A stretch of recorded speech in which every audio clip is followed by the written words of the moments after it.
오늘 하나님 말씀은 마태복음 4장입니다. 1절부터 11절까지의 말씀입니다. 마태복음 4장 1절부터 11절까지의 말씀입니다.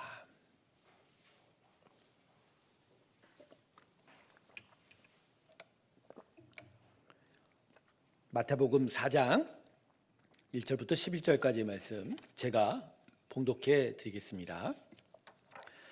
그때 예수께서 성령에게 이끌려 마귀에게 시험을 받으러 광야로 가사 40일을 밤낮으로 금식하신 후에 줄이신지라.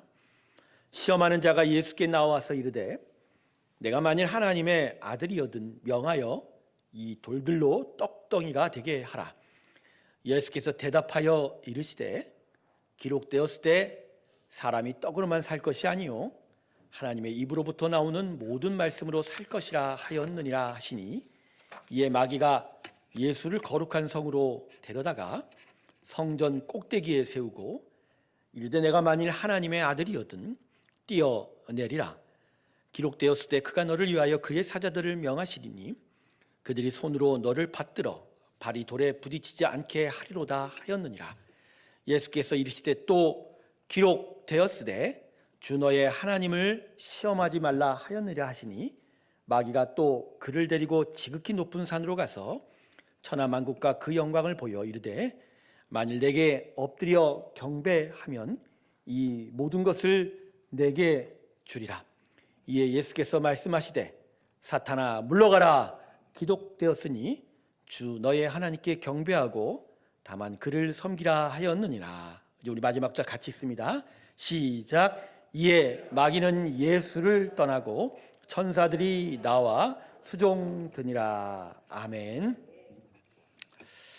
앞으로 4번에 걸쳐서 예수님께서 광야에서 사단에게 시험당하신 그 시험에 대해서 좀 자세하게 살펴보는 시간을 좀 가지려고 합니다. 오늘 본문 말씀을 보면 1절과 2절 한번 보세요. 성령에게 이끌려 갔다라고 이야기합니다. 그러나 마귀에게 시험을 당했다고 하죠. 그러고 나서 2절을 보면 그 40일 동안 시험 당하기 전에 어떤 일이 있었죠? 금식하며 기도하는 일이 있었는데 그 금식으로 줄이셨다라고 이야기하고 있습니다. 예수님이 이 땅에 하나님의 아들이자 어린 양으로 오셨지만 예수님은 또 한편으로는 완전한 인간이셨습니다. 할렐루야. 그래서 그분의 인간 되심 안에서는 이 40일의 금식을 마친 후에 당연히 줄이실 수밖에 없었다라는 거죠. 바로 이 극심한 육체의 배고픔과 그 갈증 가운데 있었을 때 사단이 나와서 3가지의 시험을 예수님께 걸게 되고, 그러나 이 3가지의 시험을 예수님께서 각각의 시험마다 하나님의 말씀을 기억함으로 그 시험을 이겨나게 됩니다. 그래서 이 각각의 시험들이 가지는 의미가 있고 또 그 말씀으로 행할 때, 이 시험을 이길 때 그것이 우리에게 던져주는 어떤 귀한 메시지가 있게 됩니다. 여러분, 예수님의 이 시험은요 참 고민해보고 또 묵상할 거리가 참 많습니다. 왜냐하면 이 마태복음 4장에 예수님이 성령에 이끌려 광야에 나와서 시험을 당한 일이 갑자기 어느 순간 일어난 것이 아니라 마태복음 3장을 보면 오늘 본문 1절에도 그때라고 얘기하지만 어떤 일 다음에 일어나죠?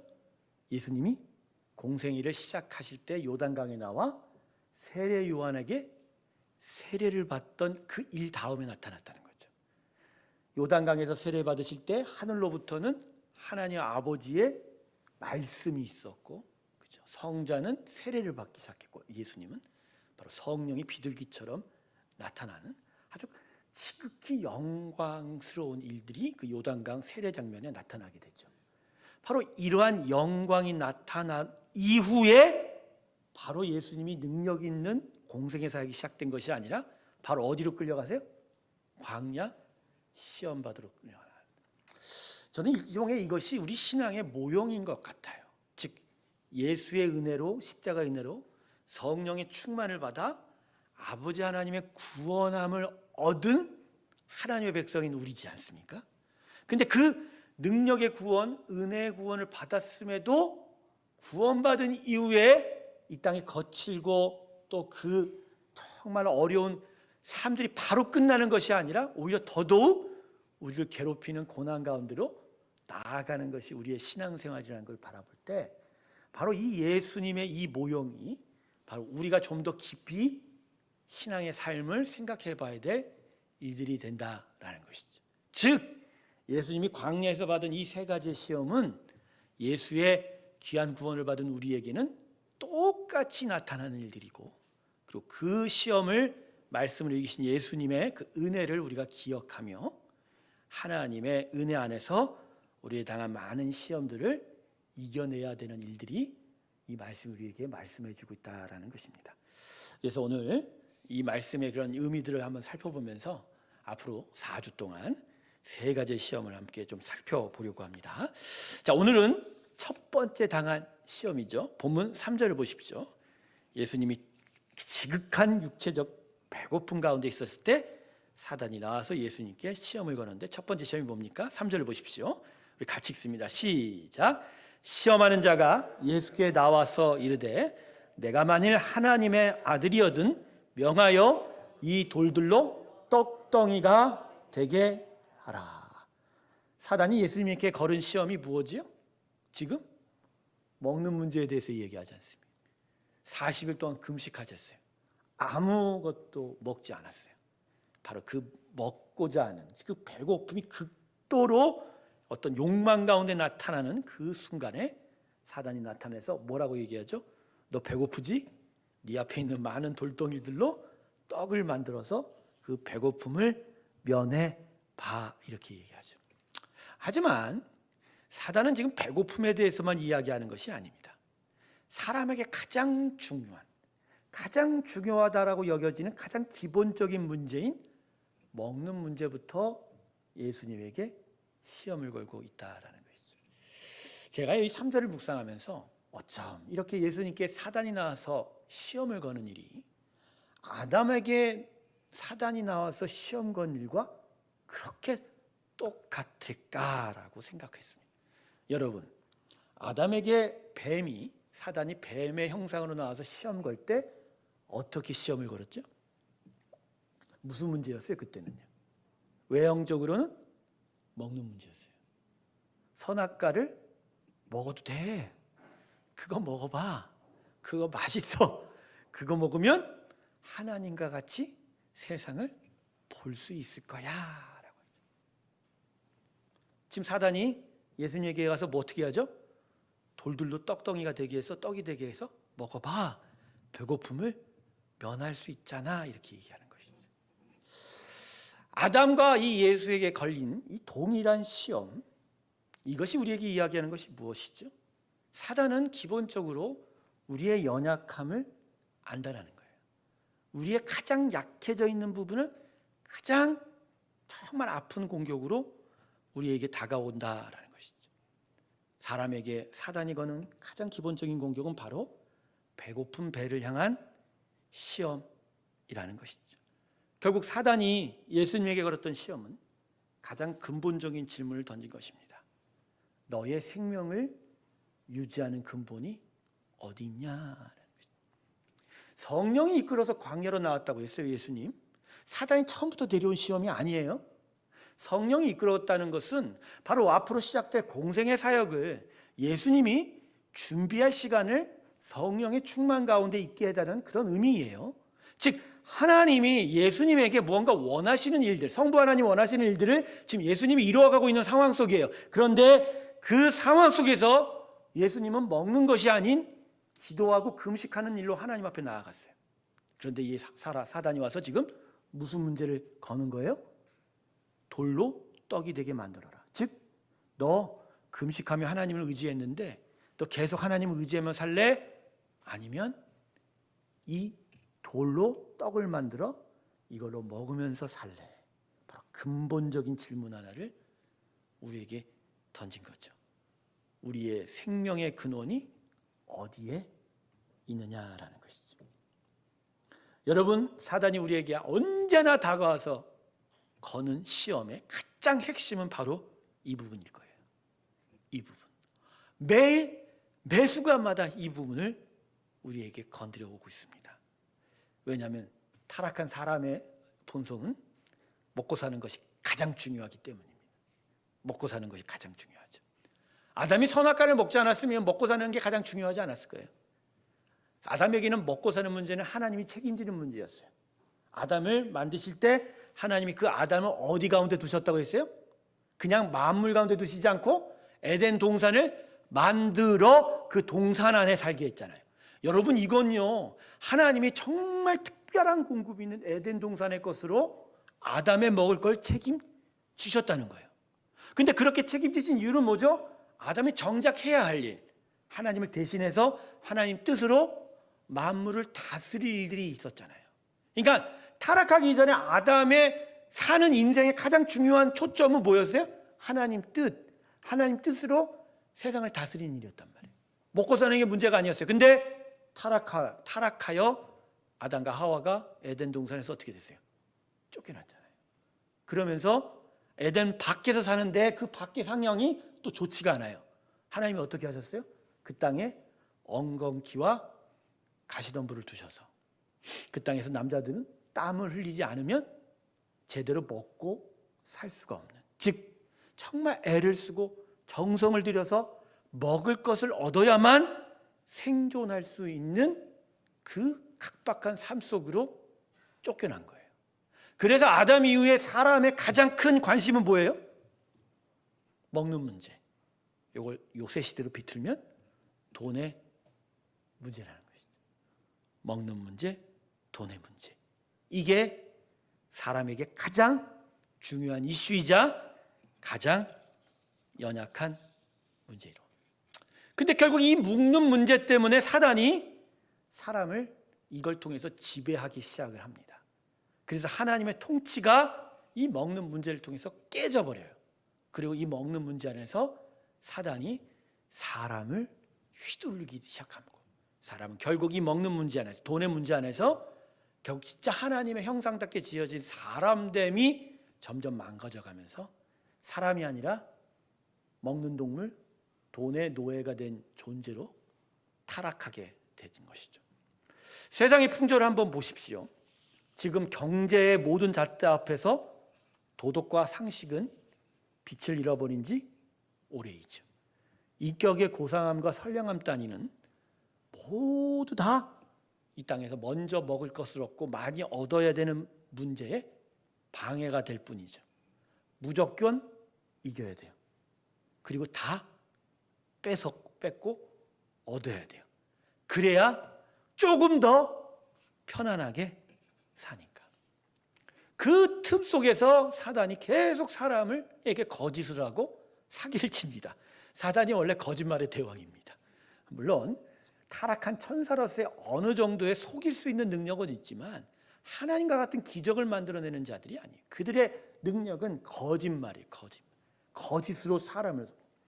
근데 결국 그 사람 안에 있는 탐욕을 거짓으로 막 부추겨 가는 거예요. 그리고 그 부추김 속에서 죄악을 계속 손과 발에 계속 묶어놓게 되고 결국 사람은 그러다 죄로 말미암아 죽음의 골짜기로 추락해 나아가는 것이죠. 여기 계신 성도님들 동의하십니까? 제가 한번 그런 얘기 드린 적 있죠.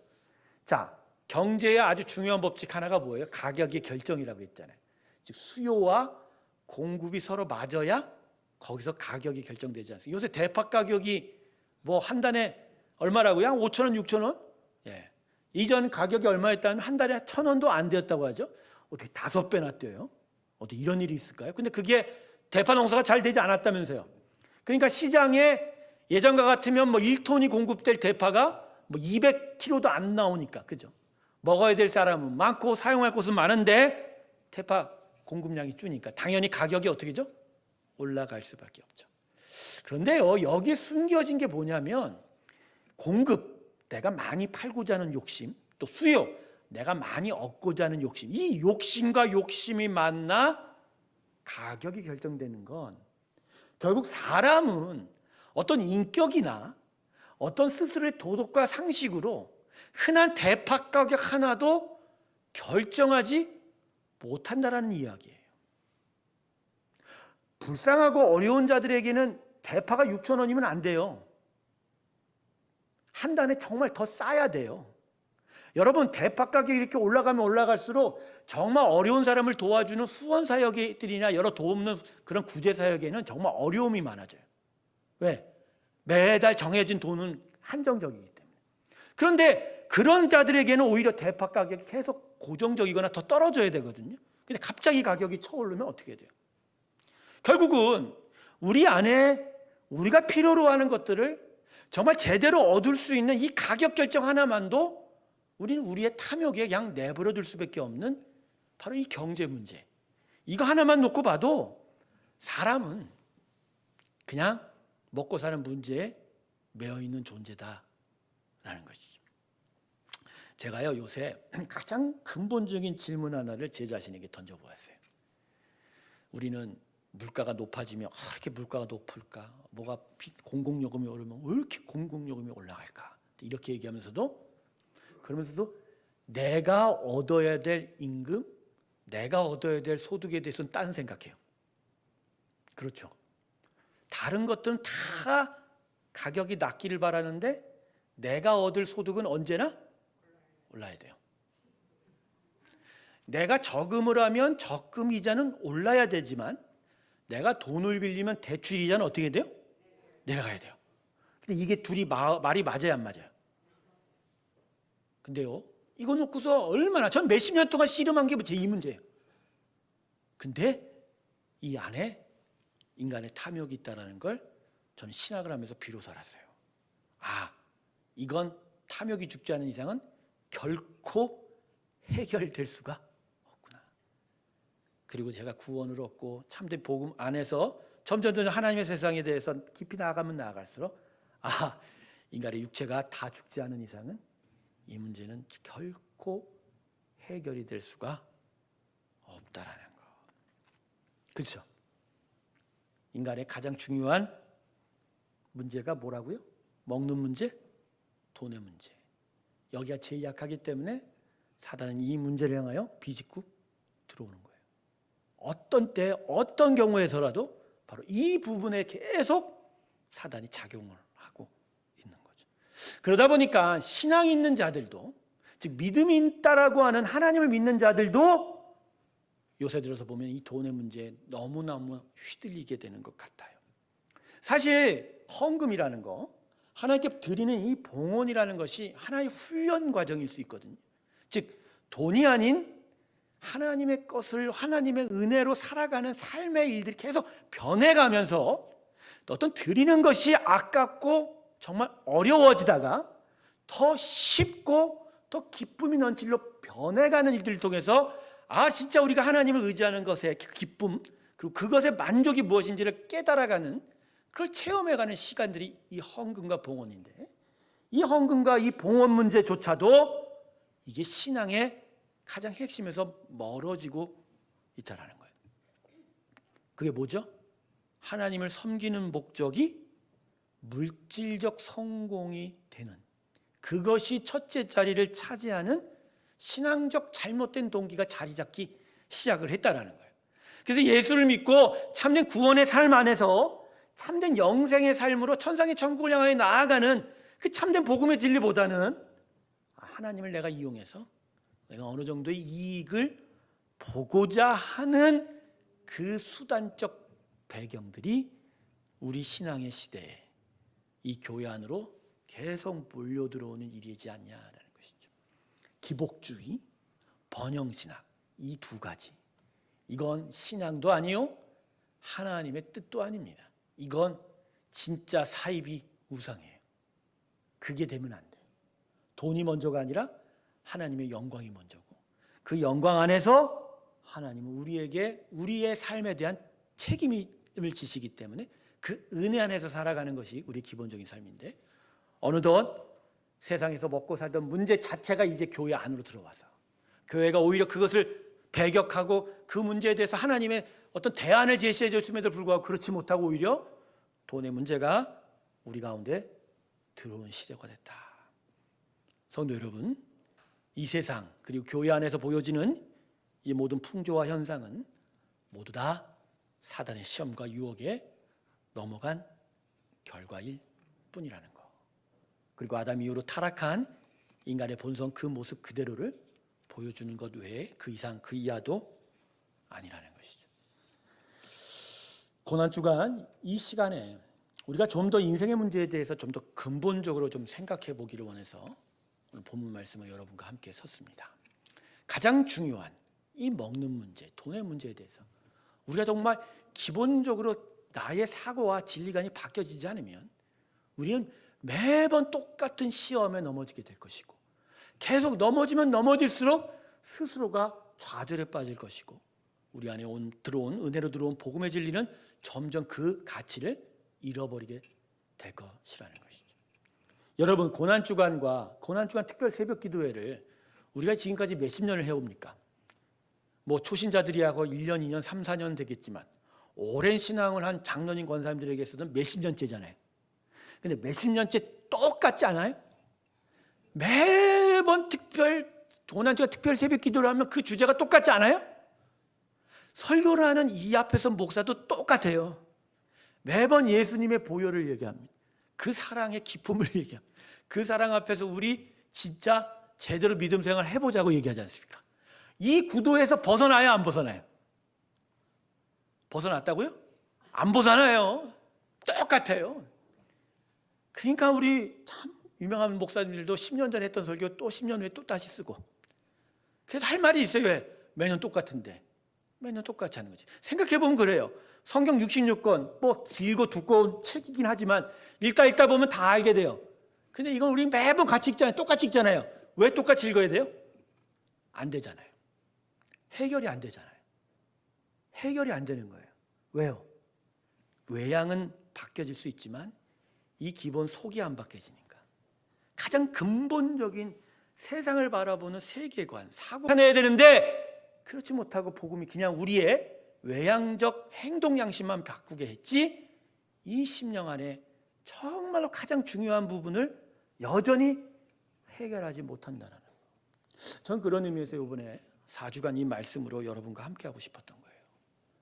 새롭게 성도 여러분, 우리에게 언제나 아픔을 주는, 정말 피할 수 없는 이 시험인 먹는 문제, 이 돈의 문제는 우리는 어떻게 해결해야 합니까? 사실 이 답은, 여기에 대한 답은 이미 우리가 다 알고 있어요. 오늘 예수님이 사단의 시험에 대해서 이렇게 응답하시죠. 본문 5절 같이 읽을까요? 같이 읽습니다. 시작. 예수께서 대답하여 이르시되, 5절, 기록되었으되 사람이 떡으로만 살 것이 아니요 하나님의 입으로부터 나오는 모든 말씀으로 살 것이라 하였느니라. 그래, 돈이 아니야, 먹는 게 아니야. 우리는 말씀으로 살아야 해. 우리 이미 알고 있는 내용이죠. 이거 이미 깨닫고 있는 내용이죠. 외우고 있는 내용이기도 해요. 많은 사람들이 옆에서 막 돈 얘기하면 우리는 갑자기 그렇죠. 내가 어려운 척. 돈으로 살아? 하나님의 말씀으로 사는 거지. 그죠? 자, 답은 이미 나왔어요. 근데 왜 이 답을 우리는 계속하여 기억하며 이 답을 계속 듣고 살아야 하는가? 저는 오늘 이 시간 이 말씀의 의미를 좀 더 깊이 생각해 보면서 우리 안에 있는 심령, 정말 참 우리 안에 있는 세계관과 사고관이 이번에는 정말 깨지고 그 안에서 새로운 세계관과 사고가 태어나기를 바랍니다. 여러분, 예수님의 이 말씀은 예수님이 갑자기 지어낸 말씀이 아닙니다. 신명기 8장 3절에 있는 이미 구약 율법에 게시된 말씀이에요. 근데 이 신명기라는 것은 출애굽 1세대가 죽어간 때 다시 태어난 그 새롭게 가나안을 향해 나아가는 2세대에게 약속으로 주어진 거거든요. 다시 신자해서 다시 주어진 율법이라고 해서, 바로 그러한 배경 속에서 하나님께서 이 신명기 8장 3절에서 얘기하시는 건 이런 거예요. 내가 너희 조상들을 떡이 아니라 나의 말씀으로 살게 하려고 얼마나 내가 애를 썼는지 몰라. 그들의 광야 유랑 동안에 내가 그들에게 훈련시킨 건 떡이 아니라 그들이 뭐로 살아야 된다? 말씀으로 살아야 된다. 그걸 내가 일종의 모형으로 보여줬는데 그게 바로 만나야, 이렇게 이야기하시는 거예요. 여러분, 만나가 뭐지요? 만나? 매일 아침마다 이스라엘 백성에게 아침마다 주신 하나님의 음식이에요. 근데 어떻게 그게 육적인 음식이 아니라 영적인 음식으로 하나님이 이스라엘 백성을 훈련시켰냐? 하나님이 매일 아침마다 준 그 만나와 같이 그들에게 공급의 근원이라는 거.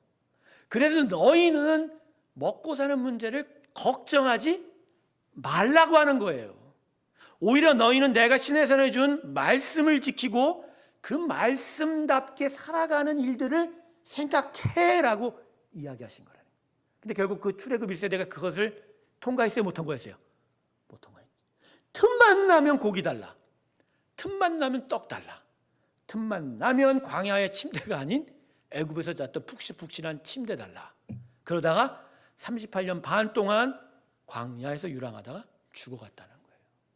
그래서 그걸 배경으로 오늘 출애굽 2세대에게 이들은 가나안으로 가야 되니까 하나님 이렇게 얘기하신 거예요.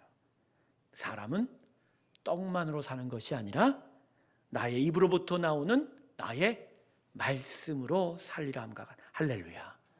이건 입에서 나오는 말씀이 아니라요, 즉 성경 말씀만 가리키는 것이 아니라 바로 하나님의 그 은혜 안에서, 그 약속 안에서, 그 말씀의 능력 가운데서 사는 것이 바로 하나님의 자녀된 삶이다 라는 것을 가르쳐 주고 있는 것입니다.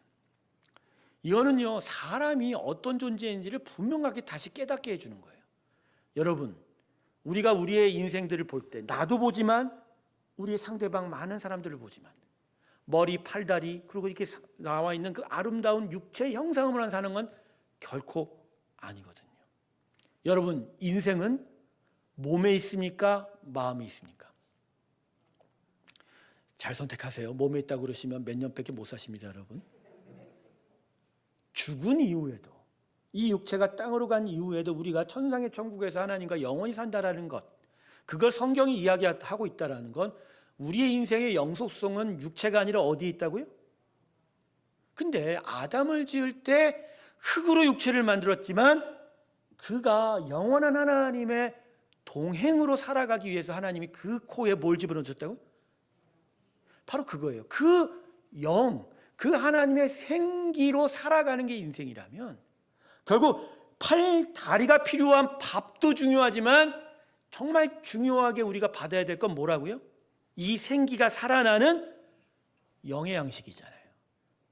바로 인생이 태어나고 사람이 만들어진 것만 생각해도 사람은 떡으로는 절대 살아갈 수가 없는 거예요. 사람 무엇으로 산다고요? 하나님의 말씀으로 사는 것이다. 그래서 하나님의 자녀들, 하나님을 섬기는 자들은 떡이 아닌 하나님의 말씀을 통해서, 즉 영적 공급을 통해서 하나님 앞에 살아가야 할 때, 그때 우리는 비로소 제대로 살아갈 수 있고 사단의 저 시험으로부터 이길 수 있다라는 거죠. 하나님께서 우리에게 세운 삶의 원칙이 바로 이거예요.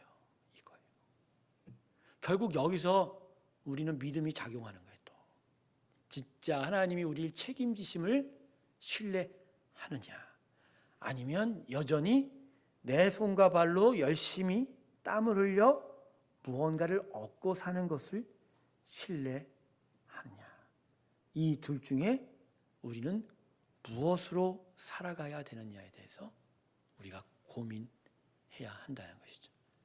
저는 그래서 본문 말씀을 통해서 일종의 신앙의 결단이 필요한 것임을 깨닫게 됩니다. 여러분, 하나님의 말씀으로 살겠다고 하는 결단과 의지가 있기를 주님의 이름으로 축원합니다. 결국 믿음은 선택이에요. 믿음은 선택이에요. 여러분, 믿음은 선택이라는 걸 동의하십니까? 하나님의 은혜가 우리 가운데 들어와 우리가 하나님을 신뢰할수록 돕지만 끝내는 믿음에서 믿음에 이르게 함과 같이 우리가 하나님을 진짜 온전히 신뢰하기로 선택하여 그 믿음을 붙잡는 일이 우리에게 있어야 한다는 것이죠. 결국 여전히 팔다리가 살아가는, 육체가 살아가는 먹는 문제도 우리 가운데 놓여졌지만, 그러나 그 먹는 문제를 하나님이 공급하시는 것으로 인하여 해결할 것을 내가 결단하고 그 삶으로 내가 선택하여 나아가는 일들이 신앙의 어떤 단계에서는 반드시 필요하다라는 거예요. 물론 오늘 예수님 말씀이 먹고 사는 일에 대해서 아무 생각도 하지 말라고 하는 무책임한 일을 말씀하는 건 아니에요. 중요한 건 그 먹고 사는 일조차도 하나님의 섭리와 은혜 가운데서 하나님이 책임질 것을 신뢰하며 인생의 가장 최우선순위 바로 선택을 어디에 두라고요? 하나님의 신뢰, 하나님의 은혜에 두라고 하는 것이죠.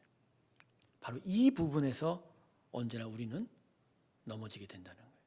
여러분, 그래서 하나님을 온전히 신뢰하겠다고 선택하여 그 길을 걸어가지 않으면 우리는 언제나 매번 이 문제 앞에 넘어질 수밖에 없는 거예요.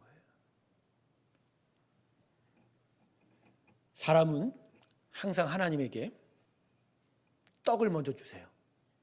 그러면 나 하나님을 믿을게요, 이렇게 얘기합니다. 마치 그게 우리의 믿음인 것으로 기억하는 자들이 참 많아요. 그런데 하나님은 성경을 통해서 이렇게 얘기합니다. 나를 먼저 믿으면 내가 너에게 책임질게, 이러합니다. 여러분, 두 가지가 차이가 있나요? 차이가 없나요? 빵을 주세요. 난 하나님을 믿을게요. 그럼 하나님 우리한테 나를 먼저 믿어. 그러면 너한테 빵을 줄게. 제가 좀 간단하게 너무 만들었죠? 자, 이 두 가지가 똑같아요, 달라요? 네? 똑같을 수 있어요. 빵하고 하나님을 믿는 신뢰가 서로 오고 가는 거니까 사실 무엇을 먼저 주느냐의 차이죠. 중요한 건 사람은 믿을 만한 대상이 아니라는 거. 하나님이 빵을 주면 그 다음에 사람은 하나님을 믿나요? 하나님은 믿으면 그대로 말씀하신 대로 행합니다. 사람의 마음은 믿을 만한가요? 사람은 마음이 하나님께 향하지 않고 현실에 급박해서 하는 말이 이거예요. 우선적으로 먹는 문제를 해결하면 난 하나님을 왕으로 섬기겠습니다. 그러나 이 말을 고백한 인생 쳐놓고 이 말 지킨 자는 이 땅에 아무도 없다는 거. 여러분, 왜 이것이 안 되냐면요, 이 질문 안에 우리의 생명과 인생이 하나님이 아닌 어디에 달려있다고 고백한 거예요? 떡에 달려있다고 고백한 거예요. 그래서 안 된다고요. 하나님께 내 인생이 달렸음을 고백하는 자는 떡을 달라고 하지 않아요. 뭘 달라고요? 하나님의 은혜 달라고 얘기해요. 나 여기서 죽어도 되니 하나님 당신의 은혜 안에 내가 있게만 해 주십시오라고 얘기하죠. 인생의 절벽, 그 극한 위기 가운데 몰린 사람들이 끝내 그 위기 안에서 하나님을 만나게 되는 경우에 그들의 고백이 뭔지 아세요? 하나님이 그 문제를 해결해 준 게 아니라 다 내려놓고 나의 인생을 그냥 다 받아 주십시오라고 하는 하나님의 은혜를 갈망하고서야 그들의 인생이 풀리게 된 경우가 많아요. 근데 똑같은 위기를 만나도 끝까지 하나님 돈을 주셔야 해결합니다. 빵을 주셔야 해결합니다. 근데 우연찮게 뭔가 해결이 되었다고 칩시다. 그때는 진짜 하나님 믿겠다고 하던 사람이 조금만 상황이 나아지면 어떻게 돼요? 하나님 곁을 더 멀리 가는 거죠. 바로 이거예요. 우리 안에 진짜 우리의 생명이 하나님이 아닌 떡에 달려있다라는 기본적인 사고에서 이렇게 하나님께 다가간데 아무리 하나님이 모든 것을 다 채워줘도 우리는 결코 이 기본적인 문제 앞에서 한 걸음도 앞으로 나아가지 못한다는 거예요. 하나님을 온전히 선택하시길 주님의 이름으로 축원합니다. 믿음은 그걸 요구하는 거예요. 믿음은 그걸 요구하는 거예요. 40일 동안 금식하여 줄였어요. 하나라도 먹을 수만 있다면 진짜 예수님에게는 진짜 그 배고픔을 면한 기쁨이 되겠죠. 하지만 예수님은 이 광야의 시험 속에서 하나님만을 온전히 의지하고 순종하겠다고 결단 내렸던 거예요.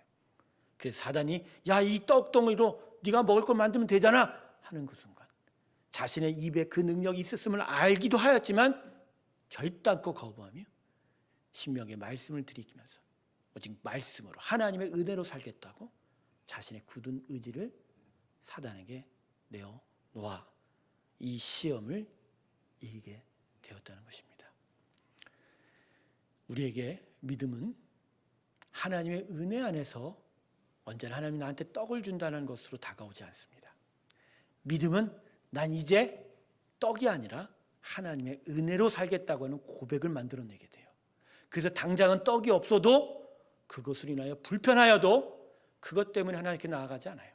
오히려 더더욱 하나님의 은혜와 사랑을 갈망하며 그분 앞에 섰을 때 비로소 우리는 먹는 문제를 넘어서는 참된 하나님의 사람이 되게 될 줄로 믿습니다. 마음에 다시 바꾸세요.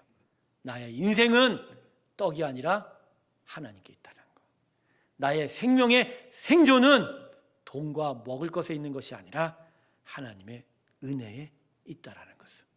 그래서 진짜 하나님 앞에 언제나 그분의 은혜를 갈망하는 것이 우리의 믿음의 우선순위가 되고 첫 번째 순위가 될 때 진짜 하나님 약속대로 그 은혜 안에서 들의 꽃도 먹이시고 공중의 새도 먹이시는 그 은혜로 우리를 완전하게 책임져 줄 줄로 믿습니다.